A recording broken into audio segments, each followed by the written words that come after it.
친구의 돈 자랑에 열등감이 느껴집니다라는 주제를 가지고 한번 이야기해 보겠습니다. 여러분들도 보면은 누가 돈 벌었다 하면은 축하해 주는 경우들도 있지만 대부분 돈 벌었다고 하면은 이제 듣기 싫어하시잖아요. 그러면서 돈 자랑 좀 하지 마라 이런 얘기들도 하고, 그리고 누가 좀 돈 벌었다, 연예인이 뭐 건물 샀다, 뭐 아니면 연예인이 뭐 비싼 집을 샀다 하면은 그 밑에 악플이 엄청나게 달립니다. 내가 제 옛날부터 싫어했다. 뭐 연예인이 뭐라고 저렇게 돈 벌어도 되냐 하면서 막 누가 뭔가 돈 벌었다는 얘기를, 사실 그 사람이 얘기한 것도 아니고 뭐 기사가 나온 건데, 기자가 쓴 건데도 불구하고 막 그 사람 막 욕한단 말이에요. 그럼 도대체 왜 그럴까? 이게 돈 번 거 자체가 기분 나쁘다기보다는 그 자연스럽게 그 비교가 시작되는 게 사실은 그 불쾌한 거라고 저는 생각을 해요.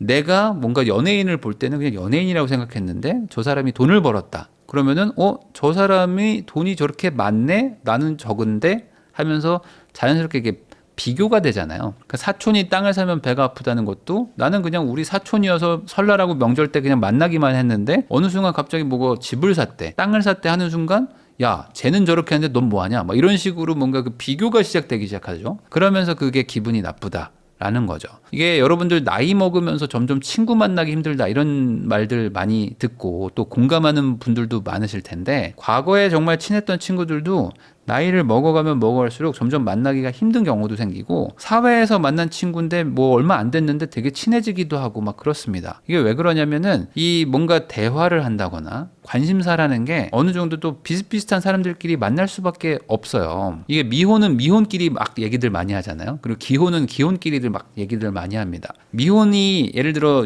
그 기혼자들 모임에 가잖아요. 그럼 기혼자들 다 애기 얘기하고, 뭐 우리 애가 뭐 아팠어요, 우리 애 지금 이번에 학원 갔어요, 이번에 한글 뗐어요, 뭐 이러고 있는데 미혼인 사람 달랑 혼자 있어봐요. 할 얘기가 별로 없어요. 또 반대로 미혼들이 막 모여 있는데 기혼자가 거기 가봐야 또 할 얘기가 별로 없거든요. 관심사가 다르고 공통점이 달라지면은 사실 할 말이 점점 더 사라지는 것도 사실입니다. 거기다가 또 사회생활을 하다 보면은 또 옛날엔 또 친했다가도 각자의 또 삶을 살게 되지 않습니까? 그러면은 생각도 달라지고, 생각이 달라지고 사는 곳이 달라지고 또 직장이 다르고 하면은 또 고민도 또 달라져요. 옛날에 참 좋았는데, 우리 참 친했는데, 이런 것들도 어느 정도 비슷하게 삶과 뭐 직업과 직장, 지역, 위치 뭐 이런 것들이 비슷하게 가면은 계속 꾸준히 친해지는데, 그게 아니면은 어느 순간 한 명씩 한 명씩 좀 이렇게 멀어지는 것도 있단 말이죠. 그래서 보통 친구들을, 오래된 친구들을 만나면 어떻게 얘기가 흘러가냐면 이렇게 갑니다. 대부분 뭐 여자분들은 좀 다를 수도 있는데, 남자분들은 친구들 오랜만에 만나면은 뭐 이런저런 얘기, 뭐 추억 얘기 하다가 어느 순간 쓱 이제 코인 얘기 가고, 주식 얘기 가고, 뭐 부동산 얘기하고 막 이렇게 됩니다. 그러니까 대부분 돈 버는 거는 관심들이 있잖아요. 그러다 보니까 이제 돈 버는 얘기, 뭐 너는 뭐 코인 하니, 주식 하니, 부동산 얘기 하다가 그러면서 자연스럽게 누가 돈 벌었다 하면서 이제 자랑을 시작하는 거야. 그러니까 친구들 만나면 왜 돈 자랑 얘기를 하는 거지? 라고 생각하다 보면은 이 근본 원인은 여기에 있다는 거죠. 우리가 만나서 할 얘기가 많지 않다. 관심사가 다 다르다 보니까. 자, 저는 이렇게 생각합니다. 행복은 절대평가고 불행은 상대평가다. 이게 무슨 얘기냐면은, 내가 절대평가라는 생각으로 삶을 살잖아요. 그러면 행복해집니다. 이 인생이 상대평가야라고 생각하고 살면은 점점 인생이 불행해진다고 저는 봐요. 그러니까 비교는 불행을 부르고요, 비교하지 않으면 행복을 부릅니다. 그러니까 예를 들어 이런 거죠. 내가 하루 세 끼 잘 밥을 먹고 산다. 잠도 잘 잔다. 뭐 아픈 데가 없다. 우리 애도 잘 크고 있다. 절대적인 평가를 하는 거야. 절대평가. 그러면 나는 행복하구나 라고 생각하는데, 우리 애는 왜 이렇게 공부를 쟤보다 못할까? 우리 애는 뭐 지금 사교육을 얼마를 쓰고 있는데 어디를 왜 못 갈까? 뭐 나는 지금 뭐 이렇게 운동을 하는데 왜 살이 안 빠질까? 내 옆집 쟤는 참 뭐 살이 다 빠졌는데, 내 친구는 왜 이렇게 동안일까? 나는 왜 노안일까? 쟤는 머리가 안 빠졌네. 뭐 이런 얘기들을 하고 있으면은 상대평가를 하는 거잖아요. 그런 걸 하면 할수록 계속 인생이 점점 불행해집니다. 그래서 이게 돈 자랑도 결국에 상대평가를 이게 일으킨단 말이에요. 그러니까 나랑 같은 친구, 나랑 같은 그냥 옆집 사람, 아니면 나랑 같은 그냥 나이대인 줄 알았는데 나랑 다른 길을 간다는 걸 딱 느끼는 순간, 난 되게 너를 가깝게 생각했는데 또 왜 이렇게 멀게 느껴져? 라고 하면서 내가 고통을 받는 거예요. 그러니까 돈 자랑이 듣기 싫은 거죠. 이 질투라는 개념인데, 이 질투 뒤에 숨어있는 문제가 있는데, 이게 뭐냐면 보세요. 돈 자랑을 하는 것도 여러분들도 한번 잘 생각해 보세요. 내 친구가 돈 자랑을 했어요. 그러면은 그 친구가 뭐라고 얘기하는지를 잘 들어보면은 결과만 얘기합니다. 야, 내가 이번에 코인 사가지고 야, 2배 벌었다. 나 이번에 뭐 한 1억 먹었잖아. 이런 얘기를 누가 했다고 칩시다. 그러면은 성과를 말하잖아요. 과정을 잘 얘기를 안 합니다. 그러니까 내가 뭘 사가지고 언제 샀는데 그때 왜 샀고 이게 차트가 뭐였고 뭐 이래가지고 뭘 얘기를 하는 애가 별로 없어요. 대부분 내가 언제 사서 언제 얼마를 팔았고 얼마 먹었다. 나 지금 뭐 수익률 280%야. 보여줄까? 뭐 이러면서 막 이런 것만 얘기하고 있어. 그러니까 돈 자랑은 사실 결과를 얘기하는 거죠. 결과. 그래서 자랑하고 싶으면은 사실 돈 번 과정을 설명해 줘야 되는 거잖아요.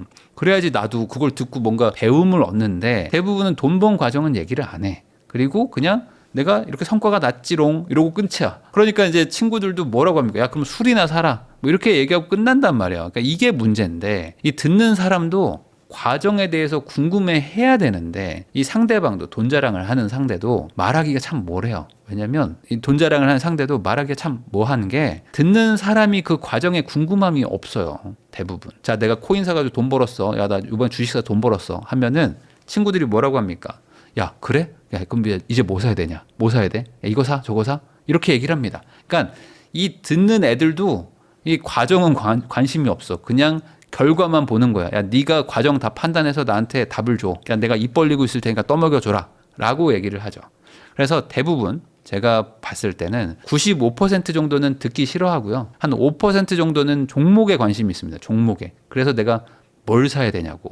여기에 관심이 있죠. 그러다 보니까 이 투자라는 것도 보면요. 항상 추격 매수 하다가 마지막에 쫙 빠지잖아요. 그래서 이 투자가 왜 이렇게 다들 추격 매수를 할까를 곰곰이 생각해 보면은 보통 이런 원인이나 과정에 관심 있는 사람들이 조금 그래도 좀 빨리 들어가고 대부분 과정보다는 이제 결과, 이 결론만 관심 있는 분들이 남들이 돈 번 거, 야, 내가 이렇게 사서 얼마 벌었어. 아, 그래? 그럼 그거 사서 얼마 벌어?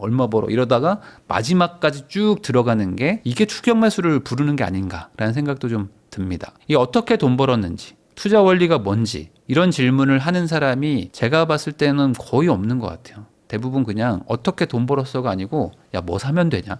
그래서 나 지금 뭐 하면 돼? 나 지금 1억 5천 있는데 뭐 해야 돼? 이거 사도 되냐? 이런 얘기를 많이들 하죠. 친구가 돈 자랑을 할 때 어떻게 대처하는 게 좋을까? 저도 한번 생각을 해봤는데 두 종류의 사람이 있어요. 돈 자랑하는 사람의 두 종류. 아니 어찌 보면 이제 한 종류일 수도 있습니다. 보통 돈 자랑하는 친구는요. 대부분 그 투자 원리를 설명을 잘 못합니다. 그러니까 나 돈 벌었다라고 얘기하는데 왜 이게 올랐는지 그리고 이걸 왜 샀는지 그리고 그때 내가 뭘 판단을 했는지 그리고 지금은 내가 왜 팔려고 하는지 그리고 앞으로 내가 어떻게 하려는지를 잘 설명을 못하고 보통은 그냥 뭐 했는데 이렇게 돈 벌었어. 뭐 누구 말 듣고 샀어. 뭐 이런 경우들이 많습니다. 그러니까 어찌 보면 이렇게 뒷걸음질 치다가 이제 쥐 잡는 격으로 어떻게 하다 보니 된 거죠. 그러다 보니까 이런 분들이 돈 자랑을 하는 거는 뭐 그냥 뭐 듣고 흘리셔도 뭐 별 상관은 없을 것 같은데 소수의 친구들이 있어요. 누구냐면은 딱히 자기 자랑은 안 했는데 옆에 친구가 자랑을 해주는 케이스 이런 경우들도 있습니다.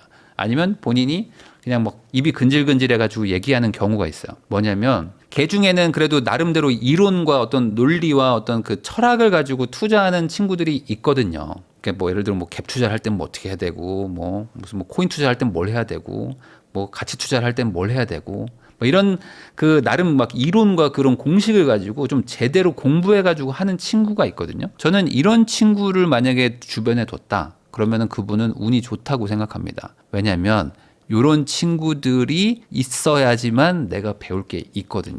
저도 옛날에 회사를 다닐 때 입이 너무 근질근질해가지고 막 이렇게 몇 명한테 알려준 적이 있었거든요. 근데 대부분은 그 과정에 관심이 없는데 소수는 그걸 좀 관심을 갖는 분들이 있어요. 그러면서 나도 좀 제대로 좀 배워보고 싶다. 물론 뭐 제가 그때 이제 완전 초보자였기 때문에 뭐 제가 잘 하는 건 아니지만 그래도 제 나름대로 뭔가 기준과 뭔가 공식을 가지고 투자를 하고 있었는데 그 공식을 그러면 저도 막 기꺼이 막 알려주는 거야. 왜? 입이 근질거리니까. 그래가지고 이런 친구가 주변에 있으면은 되게 운이 좋은 건데 대다수는 그게 운이 좋은 줄도 모르고 야, 그냥 술이나 사. 난 잘 모르겠고 나도 이거 사면 되냐? 뭐 이렇게 그냥 물어보고 만다는 거죠. 그러면 안 알려줍니다. 일반적인 회사원들은요, 주변에 돈 버는 법을 아는 사람이 거의 없어요. 그냥 그 뒷걸음질 치다가 뭐 이렇게 쥐잡는 분들은 있을 수 있어도 꾸준히 뭔가 수익을 내고 뭔가 이게 공식과 철학과 또 원칙을 가지고 뭘 하는 분들이 별로 없습니다. 대다수는 그냥 하루하루 닥친 일, 뭔가 회사 일, 뭐 가족 일 이런 거 처리하기도 바쁘거든요. 자, 친구라는 게 사실 좋은 게 뭐냐면 별 조건 없이도 만나잖아요. 그러다 보니까 내가 그냥 너 뭐 알고 있는 게 있어? 그럼 나 좀 알려줘. 그러면은 얘가 또 알려주기도 하고요. 그러면 내가 그냥 뭐 밥 살게. 뭐 이러면 또 밥 사준다고 또 얘가 뭐 알려주기도 해요. 그러니까 내가 모르는 걸 누군가 알고 있는데 그 알고 있는 애가 나한테 알려준다는 게 엄청난 기회라는 거를 잘 모른다는 거죠. 나도 그 방법과 원리를 배워봐야 될 거 아닙니까? 자, 그걸 배워가지고 투자를 할지 안 할지는 나중 얘기예요. 우선은 배워놔야죠. 근데 많은 분들이 그거 배워서 뭐 해요? 그냥 얘가 찍어주는 거 사면 되는 거 아닌가? 라고 생각하면서 또 이제 기회를 놓칩니다. 이 많은 분들이 이런 얘기를 하잖아요. 뭐 부자가 되려면 부자를 만나야 된다. 그리고 부자한테 배워야 된다. 이런 얘기를 하는데 부자를 만날 수가 없습니다. 부자를 만날 수가 없다는 게 가장 큰 문제예요. 저도 옛날에 회사를 다니면서 투자를 하려고 하는데 투자를 하려고 해도 만날 수가 없어요. 이런 걸 하는 사람들은 책에밖에 없어요. 책에만 있습니다. 근데 그 책에 있는 저자를 만나려고 해도 그 사람이 날 안 만나주잖아요. 대다수의 사람들은 자신과 비슷하거나 자기보다 더 실력이 좋거나 뭐 돈이 더 많거나 이런 위를 보고 사람들을 만나려고 하지 자기보다 뭐 실력이 더 부족하거나 자기보다 돈이 더 적은데 일부러 막 사람들을 만나고 이런 경우들이 별로 없습니다. 근데 많은 분들이 착각하는 게 내가 부자를 만나가지고 부자한테 배움을 얻고 싶어요. 그러면 나는 그 사람을 만나야 되는 이유가 있잖아요. 근데 그 사람은 나를 만날 이유가 없을 수 있지 않습니까? 근데 이거를 이해를 못하는 분들도 생각보다 많습니다. 저를 만나주세요. 제가 꼭 배우고 싶습니다. 거기까지 얘기하면은 그 사람이 나를 왜 만나야 되는지를 설득을 못해요. 그러니까 우리가 부자를 만나기 어려운 이유가 그 부자들도 다들 바쁘잖아요. 그리고 그 부자도 자기보다 더 부자를 만나고 싶어 해요. 그러니까 그분도 바쁘게 움직이고 살아요. 근데 나를 왜 만나줘야 돼? 라는 거에 대해서 이유가 없는데 그냥 만나달라는 사람들도 많습니다. 이게 기브 앤 테이크 아닙니까? 뭐 주고받는 거잖아요. 근데 내 친구 중에 만약에 부자래. 아니면 뭐 돈 버는 법을 알았대. 근데 좀 얘기를 해보니까 뭘 원리를 알고 있는 것 같아. 그러면은 이 친구한테 좀 자랑 좀 들어주는 값으로 돈 버는 방법을 배울 수 있다면 이건 너무 좋은 거 아닙니까? 그러니까 내 주변에 돈 자랑하는 사람이 있다면은 그 사람을 멀리할 필요가 없다는 얘기예요. 그 중에는 그 원리, 돈 버는 방법을 나한테 기꺼이 알려줄 수도 있는 사람이 있다는 거죠. 근데 문제는 대부분 듣기 싫어합니다. 대부분 듣기 싫어하고요. 술 얻어먹을 생각만 합니다. 야, 너 그렇게 돈 많이 벌었어? 야, 그럼 오늘 1차는 네가 쏴라. 이러고 끝이야. 이걸 저도 이해는 해요. 이해는 하죠. 왜냐면 친구가 돈 벌었다고 하면은 그냥 내가 좀 손해본 것 같아. 얘랑 나랑 같은 나이대고 뭔가 같이 살아왔는데 얘는 뭔가 잘 풀리는데 내가 좀 안 풀린 것 같잖아요. 그러니까 좀 싫어. 그러니까 야, 이번에 술자리나 좀 얻어먹고 가야겠다. 이런 정도로 그냥 치부하는 거죠. 근데 저는 그렇게 안 하는 거를 추천합니다. 95%는 질투의 감정으로 끝나는 것 같고 한 5% 정도만 관심을 갖는 것 같아요. 그래서 이게 95% 중에는 질투가 이제 일어나고 그다음에 살살 거리를 두다가 연락을 끊고 뭐 이런 케이스들도 저는 좀 봤습니다. 5% 정도만 관심을 갖는 것 같다. 우리가 육하 원칙을 배웠잖아요. 언제 어디서 누가 무엇을 어떻게 왜. 이게 참 쓸만할 때가 많습니다. 그래서 누군가 돈 버는 방법을 좀 아는 것 같잖아요. 그러면은 그리고 그 사람이 좀 나한테 친화적이에요. 그리고 내 친구 정도 돼요. 그래서 내가 좀 부담 없이 만날 수 있다면은 이 육하 원칙을 이용해서 좀 그 과정을 한번 물어보시는 게 좋을 것 같아요. 언제 투자했고, 뭐 어떻게 배웠고, 뭐 누가 알려줬는지도 좀 배워보시고, 뭘 사가지고 그렇게 했는지도 좀 들어보시고, 어떻게 샀는지도, 그리고 가장 중요한 거죠. 왜 샀고, 왜 팔고, 왜 다음에 어떻게 대응하려고 하는지를 좀 물어보셔야 돼요. 그래서 이런 것들을 들으면서 그 과정을 좀 이해하려고 하는 게 필요합니다.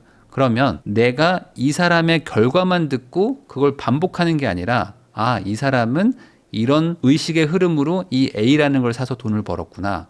그럼 나는 지금부터 미래에 이런 과정으로 돈을 벌 수 있는 B를 사야 되겠다라고 하면서 종목을 고르든 투자처를 고르든 하는 눈이 생길 거 아닙니까? 근데 대부분은 그 결과만 보기 때문에 네가 비트코인 사서 돈 벌었어? 그럼 나도 지금 비트코인 사서 돈 벌게. 야, 지금 사면 오르냐? 이런 얘기밖에 안 한다는 거죠. 친구 중에 돈 버는 법을 알게 된 사람이 있다는 거는 몇 없는 기회일 수 있습니다. 특히 내 인생에 잘 안 오는 기회일 수도 있거든요. 그러면 이런 친구를 두고도 안 만나면 누구 손해일까요? 1번 그 친구 손해, 2번 나. 이거는 답은 정해져 있다고 봅니다. 나를 안 만나도 돼요, 그 친구는. 근데 나는 그 친구를 만나는 게 좋을 겁니다. 내가 만나는 사람들의 평균이 나의 모습이다, 이런 얘기도 있잖아요. 내가 부자들을 많이 만나면 만날수록 나도 부자가 될 확률이 높아지는 거고, 내 주변 사람들이 나랑 계속 비슷한 처지의 사람들을 만나면은 나도 그 처지에서 벗어나기 쉽지 않은 것도 현실입니다. 그러니까 회사원들을 계속 만나면 회사에 계속 있게 되고요. 장사를 하거나 하시는 분들을 만나면 장사를 하게 되고요. 뭐 사업을 하시는 분들을 계속 만나다 보면 사업을 하게 되는 게 어찌 보면 인간의 좀 인생인 것 같기도 합니다. 결국에 내 인생을 바꾸는 거는 남의 도움도 분명히 필요한데, 이런 인생의 기회가 올 때 내가 그 기회를 모르는 경우들도 많아서 제가 이런 영상 한번 만들어 봤습니다. 내 주변에 돈 버는 사람들이 있다. 그러면은 그 사람들한테 한번 물어보세요. 뭔가 원칙과 철학과 투자 기법을 가지고 투자하는 사람들이 소수는 있을 겁니다. 그 사람들을 놓치지 않으시면 좋을 것 같아요.